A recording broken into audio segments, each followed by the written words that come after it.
In this week's edition of Whiteboard Leadership, I want to talk to you about the way the generations think differently about ministry. There's a new generation that has a different order to how they approach things. And let me just explain the old generation first. In an old generation, we used to say, listen, if you believe, then you're one of us. If you believe what we believe, if you have the doctrine that we have, if you have given your life to Christ, if you believe the Bible's inspired, if you're trusting Christ and Christ alone for your salvation, if doctrinally you line up with us, then you can go to the next level, which is you can belong. You can belong to us. You can be a part of us. You're not a second-class citizen, you're a first-class citizen because you believe what we believe. And eventually, as we go on this journey of belonging to each other and have this sense of community as a result of what we already believe, then eventually you will become what Christ wants you to become. You become a fully devoted follower of Jesus. You become someone who helps others meet, know, and follow Jesus. You become a disciple of Christ. And this is the order that the older generation used to think in. But there's a new generation.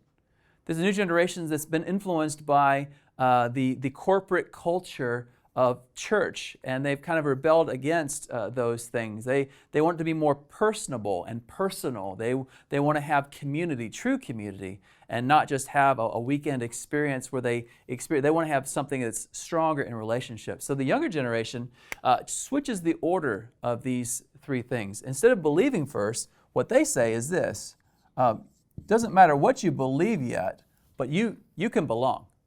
You can belong to us. We're going to invite you in. We're going to accept you as you are. Listen, when you're in a post-Christian culture, there are very few people who already believe what you believe. There's not a context like there used to be where in the media and in the community you would get these biblical references, you get these influences that will drive people toward a Christian faith. And so we need to create something where they can belong first, and then in belonging, they surround themselves with with believers who help them go on the direction of then believing.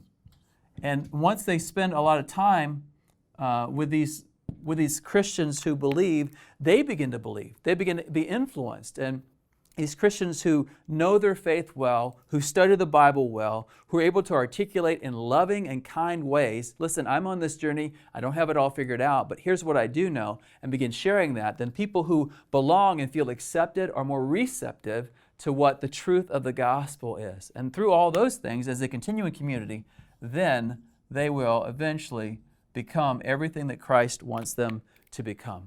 Become faithful followers of Jesus, become devoted followers of Christ. They help people meet, know, and follow Jesus, and they're on the journey as well. We are in a new generation, and there's a new way to approach this generation with the gospel of Jesus. This has been a Converge Whiteboard Leadership Moment. To learn more about Converge or to join us, check out converge.org.